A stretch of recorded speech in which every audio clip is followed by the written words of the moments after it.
Cerita dimulai di sebuah rumah sakit di kampung, di mana ada dokter bernama Goro yang ternyata wibu akut. Dia ngefans banget sama idol bernama Ai, sampai-sampai siaran TV-nya aja dipantengin terus di ruang praktek. Ternyata, obsesi dia ini ada alasannya. Dulu, dia punya pasien bernama Sarina yang meninggal muda banget. Nah, Sarina ini fans beratnya Ai, dan punya mimpi konyol pengen reinkarnasi jadi anak idolanya. だって考えたことはない？ Terus, suatu hari, dunia si Goro runtuh. Si Ai yang dia puja-puja itu tiba-tiba muncul di rumah sakitnya. Tapi bukan buat konser, melainkan karena dia lagi hamil anak kembar di usia 16 tahun. 誰にも相談できないままここまで Meskipun shock berat, Goro mutusin buat ngebantu Ai melahirkan secara rahasia. Soalnya kalau ketahuan publik, karir idol si Ai bakal tamat seketika. Di sini Ai ngejelasin filosofi hidupnya yang agak gila. Buat dia, kebohongan adalah bentuk cinta yang paling murni. Dan dia pengen tetap jadi idol sambil jadi ibu. Serakah banget emang. Tapi pas malam persalinan, kejadian buruk menimpa. Goro dihadang sama stalker misterius di tebing, terus didorong jatuh sampai tewas mengerikan. Nah, ini bagian gilanya. Pas dia buka mata, si Goro sadar kalau dia udah reinkarnasi jadi salah satu bayi yang dilahirin Ai. Sekarang, namanya Aquamarine. Gak cuma dia doang. Kembarannya yang cewek, si Ruby, ternyata juga reinkarnasi dari orang lain. Mereka berdua sama-sama wibu yang kejebak di tubuh bayi. Terus pas manajer mereka, Miyako, udah stres dan mau bocorin rahasia anak haram ini, si Aquamarine sama Ruby langsung ngomong layaknya orang dewasa buat ngancem dia. Sumpah, itu kocak banget. Singkat cerita, karir Ai makin meroket dan dia bakal konser di Dom.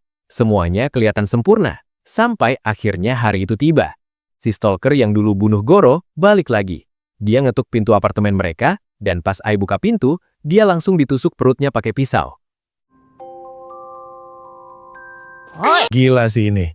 Bukannya marah, Ai malah memeluk si pelaku dan bilang kalau dia sayang sama fansnya itu. Si stalker langsung kena mental dan kabur. Di saat-saat terakhirnya, Ai meluk Aquamarine sama Ruby. Dia bilang, "Aku cinta kalian, buat pertama kalinya." Dan seneng banget karena ternyata itu bukan kebohongan. Habis itu, dia beneran pergi. この子供は私の子なんです。マネージ Pas pemakaman, Aquamarine mikir keras. Dia yakin, stalker itu nggak mungkin tahu alamat mereka sendirian. Pasti ada dalang di baliknya. Dan kemungkinan besar, itu bapak kandung mereka. Demi nyari bapaknya di dunia hiburan, Aquamarine mulai terjun jadi aktor cilik di bawah bimbingan sutradara Taishi. Dia rela ngelakuin apa aja demi balas dendam. Di lokasi syuting, dia ketemu sama Kana, artis cilik yang sombongnya minta ampun. Tapi Kana kaget lihat akting Aquamarine yang beda banget dari anak kecil biasa. Aquamarine sengaja akting nyeremin dan manipulatif buat bikin Kana bersinar. Dia nggak peduli soal jadi bintang. Tujuannya cuma ngumpulin info. Tahun demi tahun berlalu, sekarang mereka udah SMA. Ruby tumbuh jadi cewek cantik yang ngebet banget pengen jadi idol kayak ibunya. Tapi Aquamarine protektif banget.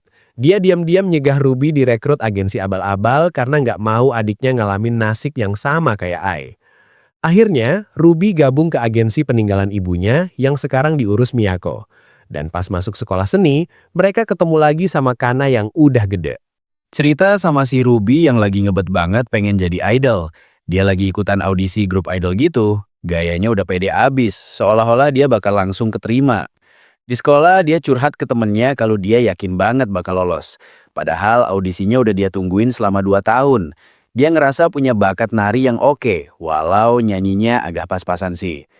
Ruby ini punya rahasia gede. Sebenarnya dia reinkarnasi dari pasien sakit-sakitan yang ngefans banget sama Ai.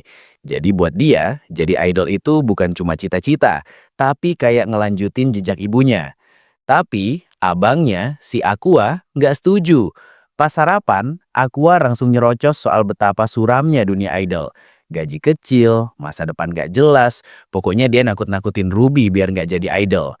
Ruby sih nggak peduli sama omongan abangnya. Dia bilang hidup itu buat ngelakuin apa yang kita suka, bukan cuma mikirin untung rugi.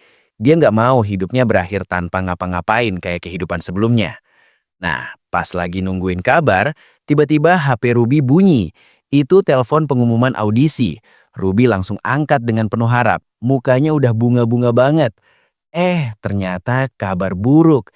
Dia ditolak. Ruby langsung hancur banget hatinya, nangis kejer di kamar mandi. Kasian banget liatnya, impiannya kayak langsung dipatahin gitu aja. ダメだ。 Plot twistnya, ternyata yang telepon tadi itu si Aqua yang nyamar. Gila, dia sampai malsuin nomor dan ngirim pesan palsu ke HP Ruby biar adiknya ngerasa dia nggak lolos. Protektifnya udah kelewatan sih ini. Gak lama abis itu, pas Ruby lagi jalan sendirian, tiba-tiba ada cowok asing nyamperin dia. Cowok itu ngasih kartu nama, nawarin Ruby buat gabung ke grup idol underground. Ruby langsung lapor ke Miyako dan Aqua dengan muka sumringah. Dia ngerasa ini takdir, kayak ibunya dulu yang juga di-scout di jalan. Dia polos banget, nggak curiga sama sekali. Aqua yang curigaan langsung gerak. Dia nyamperin salah satu cewek yang udah gabung di grup itu buat nyari info. Dia pakai skill actingnya buat mancing si cewek biar mau ngomong jujur. Bener aja dugaan Aqua. Cewek itu curhat kalau grupnya kacau balau, gaji kecil, manajemen bobrok, terus ada member yang diprioritasin karena deket sama bosnya. Pokoknya red flag banget lah. Aqua langsung lapor ke Miyako. Dia tegas banget bilang kalau dia nggak bakal ngebiarin Ruby masuk ke lubang buaya kayak gitu. Dia minta Miyako buat ngelakuin sesuatu. Ruby masih ngeyel pengen gabung. Dia bilang dia siap menderita demi jadi idol. Tapi Miyako akhirnya turun tangan. Dia nggak tega lihat anak angkatnya masuk ke tempat nggak benar. Akhirnya Miyako ngasih tawaran yang nggak bisa ditolak. Dia bakal bikin grup idol baru di agensi mereka sendiri, Strawberry Productions, khusus buat Ruby. Ruby langsung seneng banget denger itu. はい。これでルビーはいちごプロ所属のタレント。 Sementara itu, Aqua pergi ke tempat Taishi, sutradara yang dulu pernah kerja bareng mereka. Ternyata Aqua selama ini magang di sana, belajar soal produksi film di balik layar. Di sini baru ketahuan niat asli Aqua. Dia nggak pengen jadi aktor buat tenar. Dia cuma mau masuk ke dunia hiburan buat nyari bapak kandungnya, orang yang bertanggung jawab atas kematian Ai. 俺の父親を見つけ出して Rencananya gila banget sih. Dia mau ngumpulin sampel DNA dari orang-orang di industri hiburan buat dicocokin sama DNA dia. Dia rela ngelakuin apa aja, mau jadi kru atau aktor, asal tujuannya tercapai. Taishi sebenarnya tahu Aqua punya bakat akting, tapi Aquanya sendiri ngerasa dia nggak punya cahaya kayak ibunya. Dia ngerasa cuma orang biasa yang kebetulan ada di situ. Waktu berlalu, sekarang mereka udah mau masuk SMA. Mereka daftar di SMA Yoto yang punya jurusan seni. Ruby masuk jurusan seni, sedangkan Aqua masuk jurusan umum karena dia pinter banget. Pas lagi lihat-lihat sekolah, tiba-tiba ada cewek yang nyamperin mereka. Ternyata itu Kana. Dia kaget banget lihat Aqua ada di sana, sampai ngira Aqua masuk jurusan seni juga. Kana senang banget bisa ketemu Aqua lagi. Dia masih penasaran sama akting Aqua yang dulu pernah bikin dia kalah telak. Tapi pas tahu Aqua masuk jurusan umum, mukanya langsung shock berat. 入るのうちの芸能科。 Nah, di lorong sekolah, si Aqua lagi ngeles nih kenapa dia masuk jurusan umum. Dia bilang cuma mau jagain adeknya, tapi si Ruby malah nyeletuk ngatain abangnya si Iskon. Si Kana langsung masang muka ilfil gitu. Terus pas Aqua jalan keluar, si Kana malah ngintilin dia mulu. Kepo banget anaknya. Nanya-nanya mau kemana lah, siapa sutradaranya lah, udah kayak wartawan gosip. Pas didesek terus, akhirnya Aqua ngaku kalau dia udah nggak jadi aktor lagi. Dengar itu, si Kana langsung kaget setengah mati. Matanya sampai berkaca-kaca gitu saking nggak percayanya. まだ役者やってるんだよ。 Karena Kana maksa mau ngobrol tapi nggak bisa di tempat umum, Aqua akhirnya bawa dia ke studio temennya. Pas masuk, si Taishi malah ngeladek Kana, bilang dia makin gede aja, karena langsung nyembur air saking kagetnya. Abis itu mereka makan malam bareng di situ, karena curhat colongan kalau dia hidup sendirian dan makannya selalu pesan antar. Kasian sih, kelihatan banget dia kesepian sebenarnya. Nah, di sela obrolan, Kana cerita kalau dia lagi main di drama adaptasi manga cewek gitu. Dia nawarin Aqua buat ikutan casting karena kebetulan ada peran cowok yang belum keisi. Awalnya Aqua nolak mentah-mentah karena udah males acting. Tapi pas Kana nyebut nama produsernya itu Masaya Kaburagi, ekspresi Aqua langsung berubah drastis banget. Dia kayak nemu target buruannya. 冠正也 Ternyata si Aqua ini punya dendam kesumat. Dia selama ini nyimpen HP peninggalan ibunya dan mati-matian nyoba ngehack passwordnya buat nyari info. Gila sih usahanya. Dia nyoba puluhan ribu kombinasi password tiap hari selama bertahun-tahun. Akhirnya kebuka juga tuh HP. Dan bener aja, dia nemu nama si Masaya itu di daftar kontaknya. Karena ada hubungannya sama masa lalu ibunya, Aqua langsung setuju buat main di drama itu. Si Kana seneng banget, dia langsung semangat 45 mau hubungin produsernya. Di rumah, Ruby sama ibu angkatnya kaget banget denger Aqua mau akting lagi. Mereka langsung penasaran dan nonton drama yang dimainin Kana itu buat riset. Pas ditonton, anjir lah. Akting cowoknya kaku banget. Bener-bener nggak ada emosinya, bikin yang nonton jadi canggung sendiri. Si Kana doang yang akting yang bener di situ. Gara-gara kualitas drama yang hancur itu, Kana ngajak Aqua ke karaoke buat numpahin kekesalannya. Dia ngomel-ngomel soal betapa ampasnya aktor-aktor lain yang cuma modal tampang. Kana cerita kalau dia terpaksa nurunin level aktingnya biar gak jomplang sama yang lain. Sedih banget sih, dia harus nahan skillnya biar ngejaga kualitas tontonan biar gak hancur lebur. Terus Kana ngaku kalau sebenarnya peran buat Aqua itu peran stalker yang nggak ada yang mau ngambil. Dia sampai make koneksi orang dalam biar Aqua bisa masuk. Malamnya, Aqua nonton ulang dramanya. Dia sadar kalau staf produksi sebenarnya udah berusaha keras ngedit biar akting jelek pemainnya ketutup. Dia mulai mikirin cara buat ngemanfaatin situasi ini. Besoknya di lokasi syuting suasananya suram banget, hujan-hujanan. Kana ngenalin Aqua ke pemeran utamanya, si Melt. Cowok model yang aktingnya kaku itu.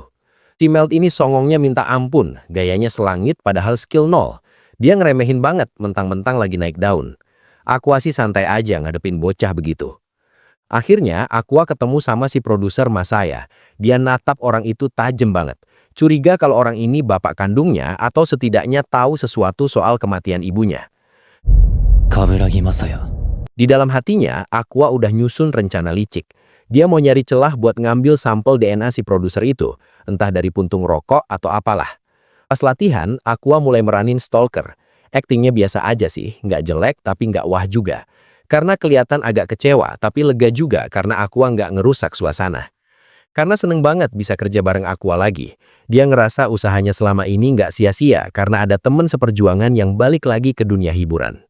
Tapi pas lagi istirahat, si produser sialan itu malah ngegibahin Kana. Dia bilang Kana itu gampang dipakai dan murah, makanya dia hire. Bener-bener ngerendahin banget omongannya.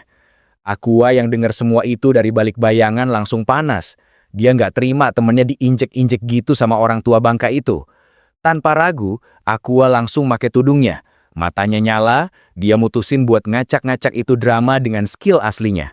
Siap-siap aja lu pada. Suasana di lokasi syuting lagi suram banget karena hujan deras.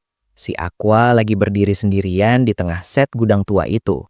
Dia lagi ngitungin posisi genangan air sama pencahayaan, biar entar pas dia masuk frame, semuanya pas banget sama rencana di kepalanya. Pas syuting dimulai, si Kana langsung masuk mode serius. Dalam hatinya, dia curhat soal gimana dulu dia dipuja sebagai jenius. Tapi sekarang orang-orang nganggep dia udah abis. Dia tahu banget drama ini kualitasnya hancur. Tapi dia tetap berusaha profesional biar karirnya nggak tamat. Masalahnya, lawan mainnya si Melt ini aktingnya kaku banget anjir. Si Kana sampai kewalahan harus nurunin level aktingnya biar nyambung sama si Melt yang asal-asalan. Dia udah mau nyerah aja rasanya. Kesal banget ngelihat cowok itu sok ganteng doang tapi nggak bisa kerja. Tiba-tiba, si Aqua masuk ke set pakai hoodie hitamnya. Dia manfaatin suara becekan air buat bikin suasana makin mencekam. Dia sadar dia nggak punya aura bintang kayak ibunya. Jadi dia pakai segala cara, mulai dari properti sampai pencahayaan buat bikin kehadirannya kerasa nyeremin. Nah, pas mereka hadap-hadapan, si Aqua malah ngebisikin sesuatu yang nggak ada di naskah. Dia ngehina si Melt abis-abisan, bilang kalau cowok itu cuma modal tampang doang dan nggak pantas ngelindungin cewek. Itu bener-bener bikin si Melt panas banget. Provokasi itu berhasil total. Si Melt langsung ngamuk bener-bener, mukanya merah padam nahan emosi. Pas dia nyerang pakai pisau, itu bukan akting lagi, tapi emosi murni. Si Aqua langsung ngehindar sambil ketawa nyeremin, bikin adegan itu jadi hidup banget. Habis ngehindar, si Aqua langsung jatuh dan ngasih tatapan ngejek yang bikin merinding. Dia bener-bener nyiptain panggung yang perfect buat si Kana. Si Kana yang ngelihat itu langsung sadar kalau ini momen dia buat bersinar. Gak nyia-nyiain kesempatan, si Kana langsung ngeluarin air matanya. Dia nangis sesenggukan, tapi kali ini emosinya nyampe banget. Cahaya di set bikin air matanya berkilauan, bener-bener jadi highlight dari seluruh drama ampas ini. 光はあるから。Begitu sutradara bilang cut, suasana langsung cair. Si Melt masih bingung kenapa dia bisa seemosi itu, sementara kru-kru pada takjub. Si Aqua cuma senyum tipis, pura-pura minta maaf, padahal emang itu rencananya dari awal. Besok paginya, si pengarang asli manganya baru bangun tidur. Dia sebenarnya udah pasrah karyanya dihancurin jadi drama jelek, jadi dia nonton episode terakhir itu dengan ekspektasi nol besar. Tapi pas ngelihat adegan terakhir itu, dia langsung bengong. Dia lihat si Kana nangis di layar, dan itu bikin dia ikutan mewek. Dia ngerasa karyanya akhirnya dihargain, seenggaknya di detik-detik terakhir itu. Reaksi di internet juga lumayan positif, gokil. Orang-orang yang tadinya ngehujat jadi pada muji akting si Stalker sama si Kana. Walaupun nggak viral banget, tapi yang nonton pada puas sama endingnya. Pas acara syukuran kelar syuting, si pengarang nyamperin si Kana. Dia berterima kasih banget karena si Kana udah nyelamatin ceritanya. Si Kana yang denger itu langsung terharu, matanya berkaca-kaca lagi saking senengnya. Di sisi lain, si Aqua lagi ngobrol serius sama produser drama itu, si Masaya. Ternyata hasil tes DNA dari puntung rokok si produser itu negatif, jadi dia bukan bapaknya Aqua. Tapi obrolan mereka nggak berhenti di situ doang. Si Masaya ini ternyata tahu banyak soal masa lalu ibunya Aqua, si Ai. Dia nawarin info rahasia soal siapa aja yang pernah deket sama Ai, tapi syaratnya si Aqua harus mau ikut acara reality show kencan yang dia bikin. Licik banget nih orang tua. Waktu berlalu, sekarang si Aqua sama Ruby udah masuk SMA. Si Ruby semangat banget pakai seragam barunya, sementara si Aqua kayak biasa, mukanya datar aja. Mereka masuk ke SMA Yoto yang isinya emang anak-anak seni. Pas baru nyampe, mereka langsung disambut sama si Kana yang ternyata kakak kelas di sana. Si Kana dengan gaya sok seniornya ngejelasin kalau sekolah ini isinya artis semua, mulai dari model sampai aktor. Jadi mereka nggak usah kaget. Si Ruby masuk ke kelasnya dan langsung histeris. Di sebelahnya duduk cewek rambut pink, si Minami, yang ternyata model gravure terkenal. Si Ruby langsung melotot lihat aset si Minami yang gede banget, sampai ditegur sama si Aqua. Yang bikin ngakak, si Minami ini ngomongnya pakai logat Kansai yang medok banget. Si Ruby makin ngefans aja. Dia ngerasa kayak lagi mimpi bisa sekelas sama idola-idolanya. Di luar kelas, si Aqua lagi ngobrol sama si Kana. Si Aqua bilang dia nggak niat nyari temen di sini, tujuannya cuma satu. Tapi si Kana malah nasehatin dia buat nyoba bergaul dikit lah, biar nggak suram-suram amat hidupnya. Tiba-tiba, lewatlah cewek rambut hitam panjang, si Frill Shiranui. Ini artis papan atas banget. Si Ruby langsung kaku kayak patung saking starstruck-nya. Tapi si Frill malah nyapa mereka duluan. Gokilnya, si Frill ngenalin si Aqua. Dia bilang dia nonton drama kemarin dan inget muka si Aqua. Si Aqua sih santai aja nanggepinnya. Tapi si Ruby di belakang udah mau meledak, saking irinya kakaknya dinotis duluan. Di tempat lain, si Miyako lagi pusing 7 keliling di kantornya. Dia lagi nyari bibit-bibit idola baru buat grup Bikomachi, tapi yang daftar ampas semua. Dia butuh yang bening-bening kayak si Ruby atau temen-temen barunya itu. Nah, ceritanya lanjut nih di sekolah. Si Kana lagi ngeliatin si Ruby sama Aqua dari jauh. Dia lagi nganalisis si Ruby. Katanya sih, biarpun kelihatan agak bego, si Ruby punya aura yang bisa bikin fans fanatik nempel. Pas lagi asik ngomong sendiri, tiba-tiba si Aqua nyamperin. Si Kana langsung salting parah, apalagi pas Aqua ngajakin ketemuan abis pulang sekolah. Si Kana udah mikir yang iya-iya, dikira mau ditembak kali ya. Gara-gara diajak ketemuan itu, si Kana jadi heboh sendiri di toilet. Dia dandan abis-abisan, benerin rambut, bedakan, pokoknya nggak mau kelihatan jelek depan gebetan. Sorenya di taman, si Kana udah nunggu dengan gaya manis banget. Pas Aqua dateng, ternyata dia nggak sendirian, ada si Ruby juga di situ. Langsung drop aja deh tuh ekspektasi si Kana. Ternyata Aqua ngajak ketemuan bukan buat pacaran, tapi buat ngebujuk si Kana gabung jadi idol di agensi mereka. Si Kana langsung nolak mentah-mentah, gengsi dong masa aktris sekelas dia jadi idol antah berantah. Tapi Aqua mak nyerah, dia tahu banget kelemahan si Kana. Dia mulai deh tuh ngeluarin jurus buaya daratnya, muji-muji Kana abis-abisan sampai bilang kalau Kana itu jauh lebih imut dari idol manapun. Puncaknya Aqua mohon-mohon sambil natap mata Kana dalam banget. Dia bilang dia cuma percaya sama Kana buat jagain adeknya. Si Kana yang emang lemah sama pujian langsung luluh lantak, mukanya merah padam terus akhirnya setuju sambil teriak kesal. Tanomu. Gak pakai lama, si Kana udah resmi gabung di kantor Strawberry Productions. Disambut sama si Miyako, tapi si Kana masih nyesel sambil jambak rambutnya sendiri. Sadar kalau dia baru aja kena tipu daya muslihat si Aqua. Abis itu Kana nanya soal kerjaan si Aqua. Nah, si Aqua langsung ngasih lihat laptopnya. Ternyata dia lagi ikut acara reality show percintaan gitu, judulnya Love Now. Si Kana sama Ruby langsung shock berat. Di video itu dikenalin deh para pesertanya. Ada model cakep namanya Yuki, terus ada cowok dancer. Pokoknya isinya anak-anak hit semua. Si Aqua juga muncul di situ dengan gaya sok kegantengan yang bikin Kana sama Ruby ilfeel. Terus muncul juga cewek YouTuber namanya Memcho. Dia gayanya ceria banget, tipikal cewek yang bakal ngeramain suasana. Si Kana sama Ruby cuma bisa natap layar dengan tatapan julid. Pas lihat si Aqua dikerubutin cewek-cewek di acara itu, si Kana sama Ruby langsung teriak histeris. Mereka nggak terima banget lihat Aqua senyum-senyum genit gitu. Padahal aslinya mah suram banget tuh orang. あ、死ね。なんだあいつ。 Di lokasi syuting, Aqua lagi ngobrol sama produser acara itu, si Masaya. Ternyata, Aqua ikut acara ginian bukan buat nyari pacar, tapi buat ngorek informasi soal ibunya, si Ai dari produser itu. Terus pas istirahat syuting, Aqua majak ngobrol cewek pendiam, namanya Akane. Si Akane ini kelihatan kurang nyaman sama suasana syuting. Dia ngerasa bakal tenggelam karena nggak bisa agresif kayak yang lain. Mereka ngobrol agak dalam nih. Aqua curhat tipis-tipis soal masa lalunya yang belum kelar. Seolah-olah dia lagi ngomongin mantannya, padahal mah dia lagi ngomongin ibunya yang udah meninggal. Pas lagi momen serius gitu, Aqua sadar kalau ada kru yang lagi ngerekam mereka dari belakang. Dia langsung bisikin Akane buat hati-hati, ngingetin kalau di sini nggak ada privasi, semuanya konten. Balik ke rumah, si Ruby lagi nonton acara itu di tablet. Mukanya bete banget lihat abangnya genit-genit.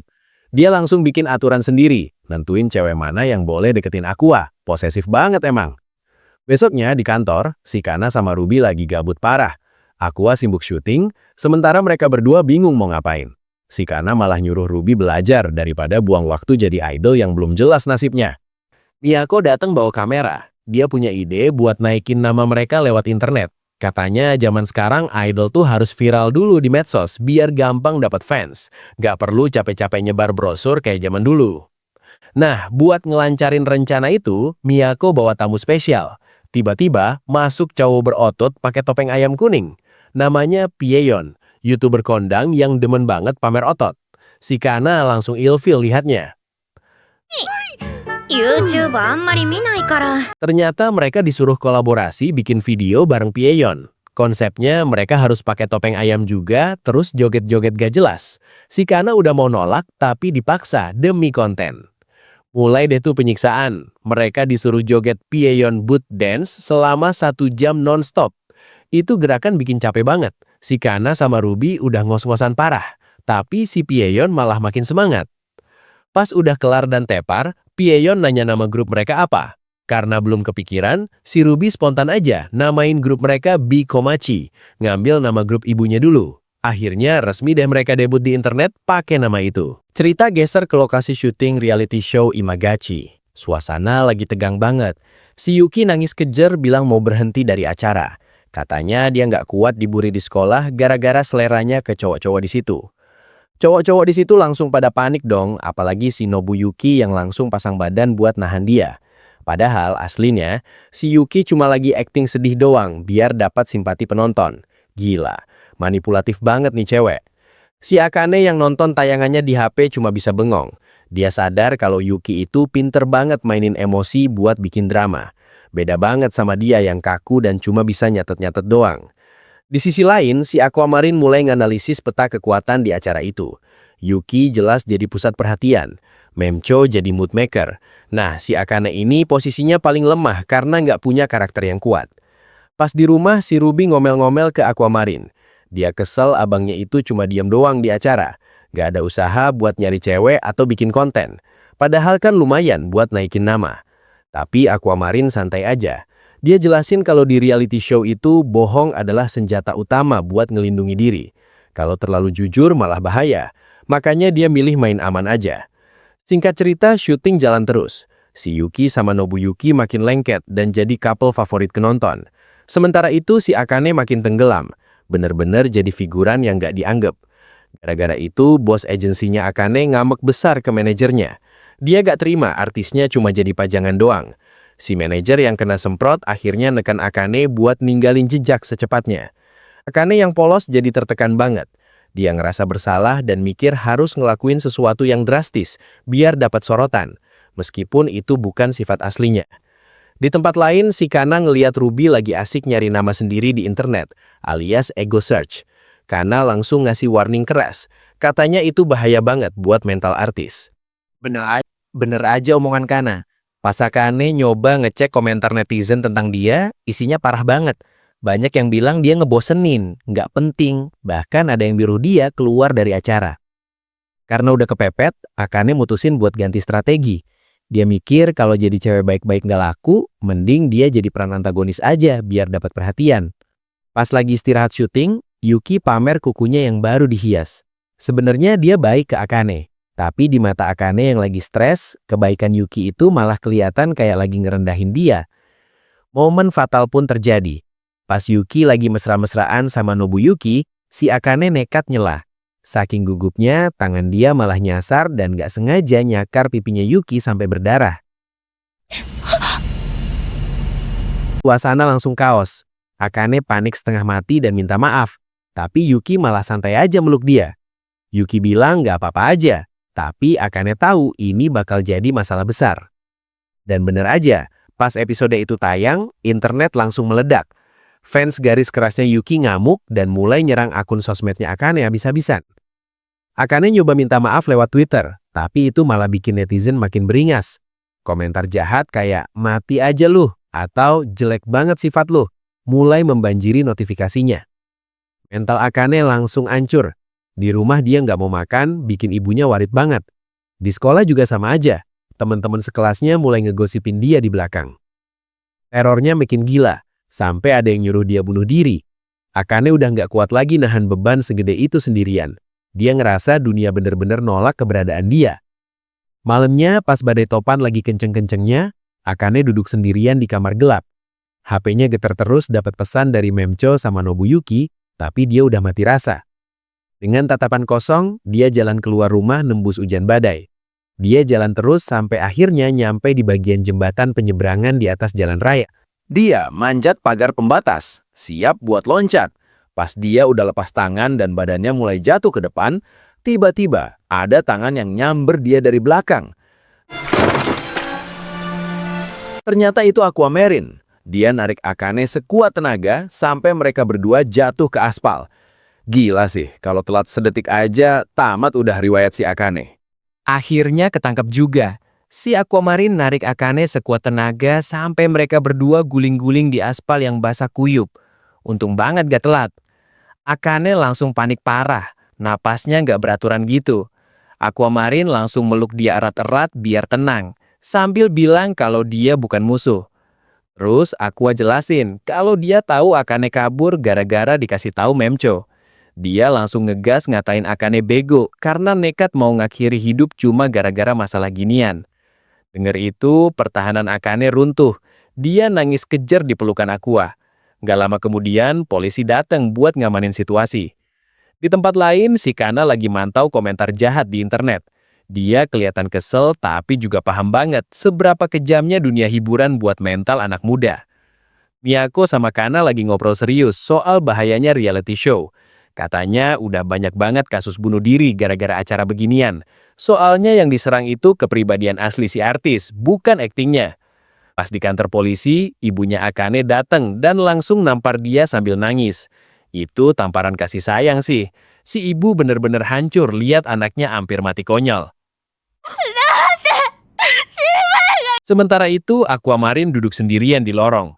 Miyako nyamperin Ana buat muji aksi heroiknya tadi. Tapi si Aquamarine malah sok cool bilang manusia itu gampang mati kalau nggak ada yang nolongin. Gak lama rombongan cast lain kayak Yuki sama Memcho datang. Yuki langsung nubruk Akane sambil nangis, lega banget temennya masih hidup. Suasana agak tenang, Aqua nanya ke Akane mau lanjut atau berhenti dari acara itu. Dia bilang gak bakal ada yang nyalahin kalau Akane mau mundur sekarang. Tapi ternyata mental Akane kuat banget gila.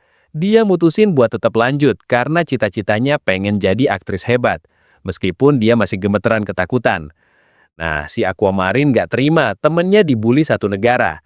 Dia mulai nyusun rencana licik buat balas dendam ke media sama netizen yang udah ngehujat Akane. Memcho yang emang pro banget soal medsos langsung gabung bantuin Aqua. Dia ngasih strategi buat bikin video klarifikasi yang bisa muter balik opini publik. Pas lagi ngumpulin materi, Yuki ngasih tahu kalau sebenarnya pas kejadian nampar itu, dia langsung pelukan sama Akane.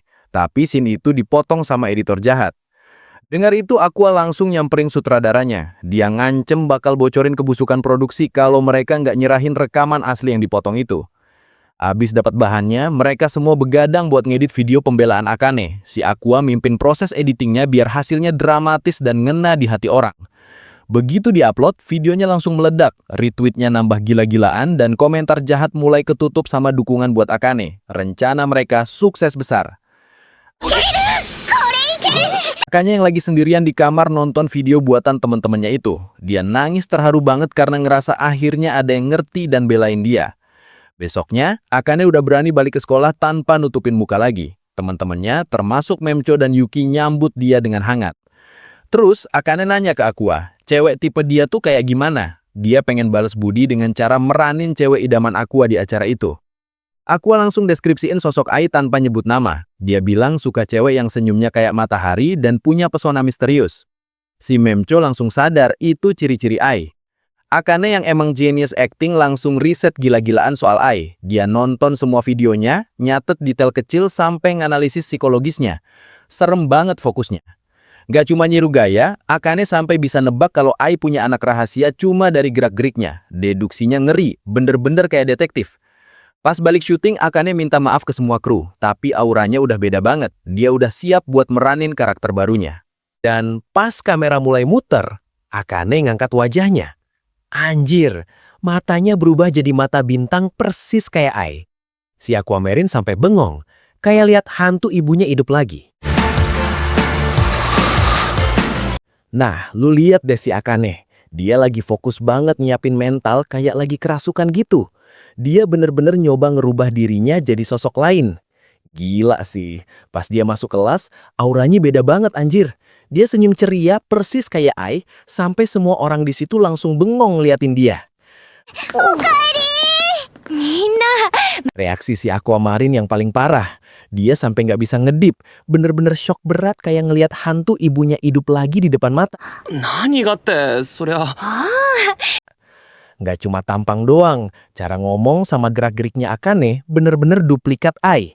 Si Kana sama Memcho sampai bingung, ini orang kenapa tiba-tiba jadi gini? Aquamarine langsung sadar, ini bukan sekedar akting biasa.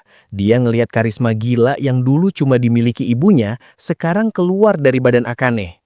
Terus pas Aquamarine minta tolong ambilin barang, Akane malah ngegodain dia pakai gaya manja. Sumpah, si Aquamarine langsung keringet dingin, gak kuat ngadepinnya. Hai. Si Kana yang ngeliat itu langsung panas dingin. Dia cemburu abis lihat Aquamarine digodain kayak gitu, sampai maksa-maksa biar Aquamarine ngaku kalau dia suka gaya begini. Di rumah, Kana makin kesel pas nonton videonya. Dia ngerasa kalah saing banget, sampai akhirnya nutup laptopnya kasar banget. Ngambek dia. Besoknya pas lagi jalan, Kana ngeliat Aquamarine sendirian. Dia nyamperin, tiba-tiba malah diajak bolos sekolah sama tuh cowok. Awalnya Kana sok-sokan nolak bilang itu perbuatan nakal, tapi ujung-ujungnya dia mau juga ngikutin Aquamarine cabut. Mereka akhirnya main lempar tangkap bola di taman. Sambil main, Kana mulai mancing-mancing pertanyaan soal tipe ceweknya Aquamarine. Karena makin penasaran, dia nanya sebenarnya Aquamarine ngincer siapa di acara itu. Si Aquamarine jawabnya diplomatis banget, bilang itu cuma kerjaan. Terus pas Aquamarine bilang dia suka yang lebih tua, Kana langsung GR parah. Padahal maksud Aquamarine itu tua secara mental, bukan beda kelas doang. Kocak sih ini. Balik ke lokasi syuting pas semuanya udah kelar, Akane berterima kasih ke Aquamarine. Aquamarine penasaran banget gimana caranya dia bisa acting seril itu. Gila, ternyata Akane risetnya dalam banget. Dia sampai nebak kalau Ai punya anak rahasia. Muka Aquamarine langsung pucat, ngeri banget lihat instingnya Akane. Aquamarine sadar kalau bakat Akane ini bahaya tapi berguna. Dia mutusin buat manfaatin Akane demi tujuannya sendiri. Tanpa ragu, Aquamarine langsung nyium Akane di depan kamera. Itu cara dia buat ngiket Akane biar nggak lepas dari genggamannya. Abis itu, mereka pesta perpisahan di bar. Suasananya sih asik, tapi ada obrolan berat soal gimana industri hiburan manfaatin anak muda. Sutradaranya ngasih wejangan keras, bilang kalau mereka harus pinter-pinter jaga diri, biar nggak abis dimakan sama orang-orang jahat di industri ini. Di luar, Aquamarine ngelobi si Masaya Kaburagi. Produser licik itu tahu sesuatu soal Ai dan nawarin info kalau Aquamarine mau makan bareng sama dia. Aquamarine setuju aja demi dapet info soal ibunya. Dia rela ngelakuin apa aja, termasuk manfaatin hubungannya sama Akane. Terus Akane nyamperin dia. Mereka ngomong jujur-jujuran, Aquamarine ngaku kalau hubungan mereka cuma sebatas kerjaan, dan Akane nerima itu dengan santai. Pas jalan pulang, Aquamarine bareng sama Memcho. Suasananya agak beda, kayak ada yang mau diomongin sama Memcho. Tiba-tiba Memcho curhat colongin. Dia ngaku sebenarnya dulu pengen banget jadi idol tapi gagal. Mukanya sedih banget pas ngomong gitu. Nah, abis itu, Miyako langsung to the point. Dia nawarin Memcho buat gabung jadi idol di agensinya. Gila sih, Miyako tahu banget potensi Memcho yang udah punya banyak followers di medsos. Memcho sih santai aja nanggepinnya. Soalnya dia cuma kerja sama doang sama agensi lamanya, bukan terikat kontrak mati. Jadi aman lah kalau dia mau pindah haluan ke sini. Tapi, tiba-tiba suasananya jadi awkward. Miyako curiga ada yang disembunyiin. Terus dia nembak pertanyaan keramat. "Yu, umur lu sebenarnya berapa?" Memcho langsung keringet dingin ditanya gitu. Karena kepepet, akhirnya dia bisikin umur aslinya ke Miyako. Si Miyako langsung shock berat sampai mukanya pucat pas denger angkanya. Ternyata dia bohong soal umurnya selama ini. でございません。交渉18歳。 Ternyata, Aquamarine langsung nebak kalau Memcho itu udah 25 tahun. Anjir, selama ini dia nipu satu internet pura-pura jadi anak SMA, padahal aslinya udah dewasa. Tapi ada alasan sedihnya bro. Dulu dia harus kerja keras banting tulang buat ngidupin keluarganya karena ibunya sakit, jadi kelewatan masa emas buat jadi idol pas masih muda. Pas ekonomi keluarganya udah aman, umurnya udah kelewat tua buat ikut audisi. Makanya dia nekat bohong soal umur biar tetap bisa eksis di dunia hiburan dan ngejar mimpinya. Pas lagi sedih-sedihnya, Kana dateng dan malah ngerti banget perasaan Memcho. Dia juga ngerasain kerasnya industri hiburan buat cewek yang makin berumur. Ruby sih nggak peduli soal umur. Dia langsung meluk Memcho dan nerima dia masuk grup dengan tangan terbuka. Momen ini sweet banget. Akhirnya formasi Biko Machi baru lengkap juga. Mereka bertiga akhirnya salaman dan resmi ngebentuk grup baru. Kana sempat sundare dikit nih, tapi akhirnya dia seneng juga punya teman seperjuangan. Besoknya di sekolah, Ruby sama Kana lagi ngobrol sama Frill. Si Frill ini nanya-nanya soal Aquamarine yang lagi viral gara-gara acara dating show itu. Karena langsung bete parah pas Frill muji-muji Aquamarine. Kelihatan banget dia cemburu berat lihat cowok yang dia suka malah jadi omongan cewek lain. Balik ke kantor, mereka mulai serius ngurusin grup. Berkat Memcho, subscribers channel mereka langsung naik drastis. Emang pengaruh influencer nggak main-main. Terus mereka mulai latihan fisik gila-gilaan buat persiapan debut. Lihat deh, mereka sampai tepar semua di lantai studio saking capeknya latihan nari. Pas istirahat, Kana lagi sendirian di lorong. Kelihatan galau banget. Aquamarine nyamperin mau ngasih minum, tapi Kana malah nolak mentah-mentah. Kana bener-bener ngejauh. Dia sakit hati lihat Aquamarine mesra sama cewek lain di TV. Aquamarine cuma bisa diem lihat Kana yang dingin banget ke dia. Di tempat lain, Aquamarine lagi makan sushi bareng Masaya. Si produser ini janji bakal ngenalin Aquamarine ke teater Lalalai buat nyari info soal Ai. Masaya juga ngasih info gokil. Dia berhasil masukin Beko Machi ke Japan Idol Festival. Itu acara gede banget buat grup yang baru debut. Kesempatan emas nih. Pas dengar kabar itu, Kana langsung panik. Dia ngerasa mereka belum siap tampil di panggung segede itu. Beda sama Ruby yang malah semangat 45. Masalah baru muncul. Mereka butuh nentuin siapa yang bakal jadi center. Posisi paling krusial yang bakal jadi wajah grup dan gak ada yang mau ngalah. Akhirnya mereka mutusin buat adu skor karaoke. Siapa yang nilainya paling tinggi, dia yang jadi center. Ide konyol tapi adil sih buat nentuin skill vokal. Pas dites, suara Ruby sama Memcho ancur parah.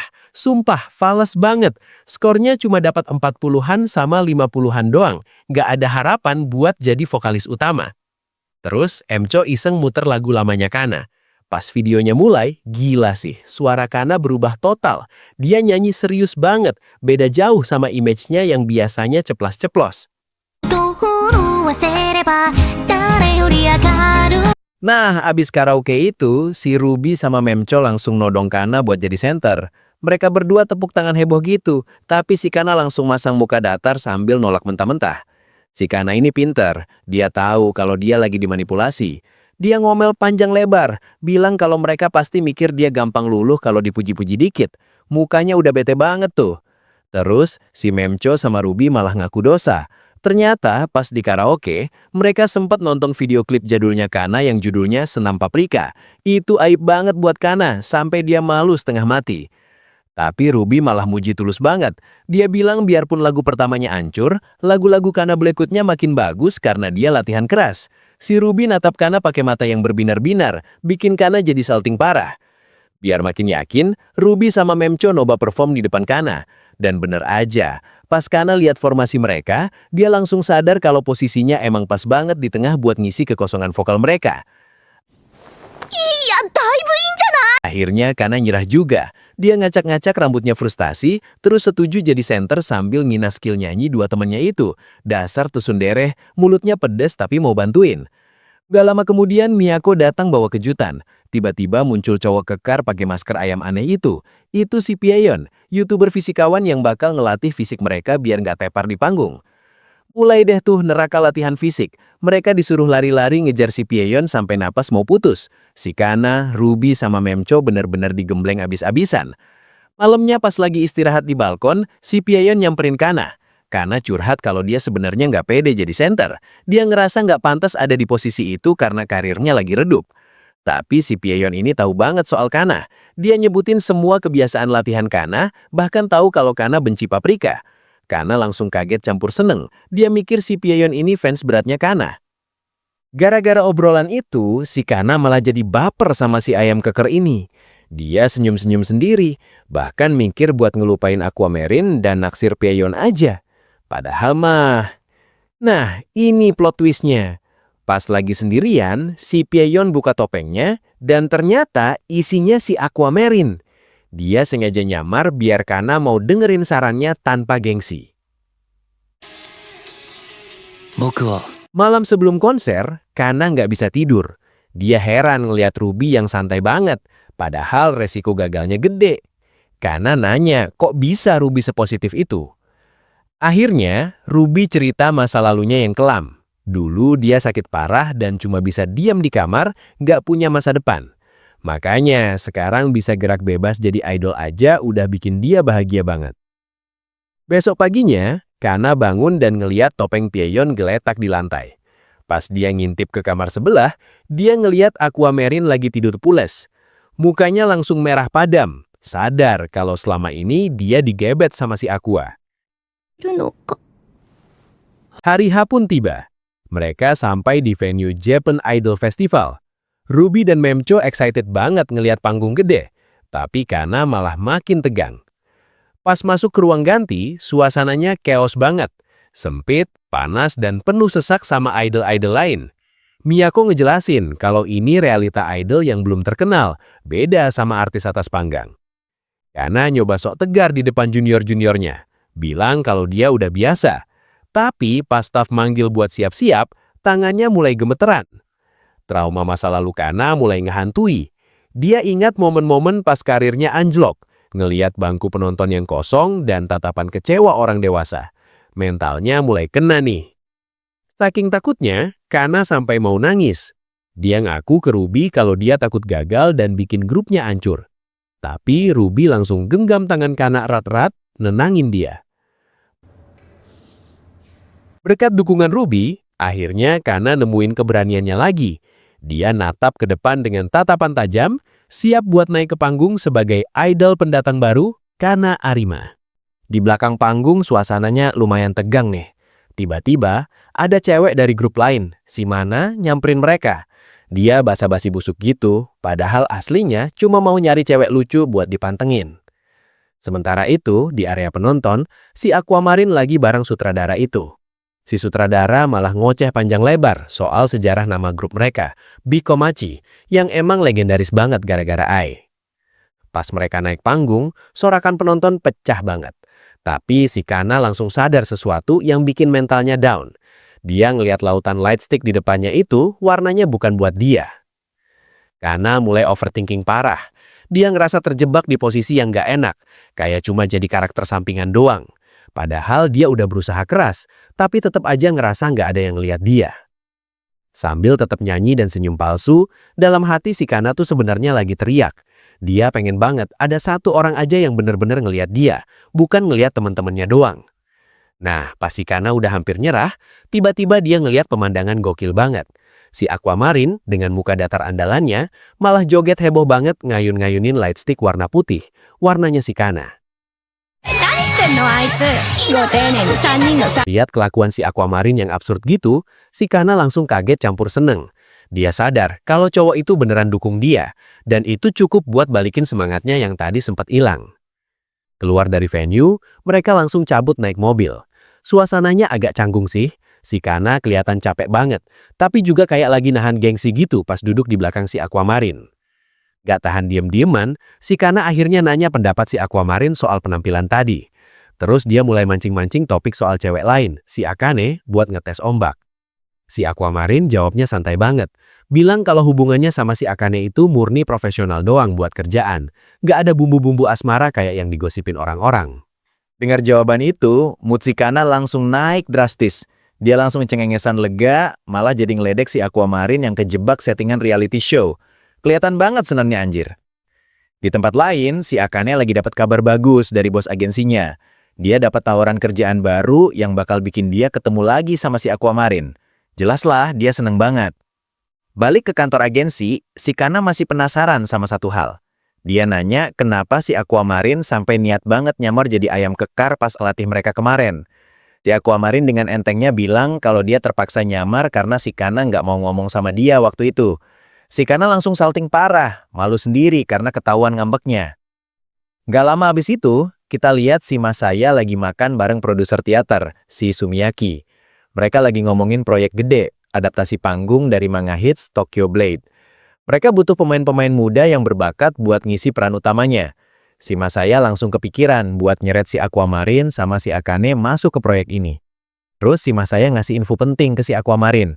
Dia bilang kalau dulu si Ai pernah berubah drastis skill actingnya abis ikut workshop di teater Lalalai. Ini petunjuk emas buat si Aquamarine. Singkat cerita, si Aquamarine ketemuan sama si Akane di kafe buat bahas peran mereka. Si Akane dapat peran putri, sedangkan si Aquamarine jadi pasangannya di panggung nanti. Lagi asik ngobrol, tiba-tiba si Kana datang nyamperin mereka. Ternyata dia juga dapat peran di teater yang sama, dan dia bakal jadi partner tarungnya si Aquamarine. Suasana langsung panas pasti Kana sama si Akane tatap-tatapan. Ternyata mereka berdua itu rival bebuyutan dari zaman masih jadi artis cilik. Udah kayak kucing sama anjing kalau ketemu.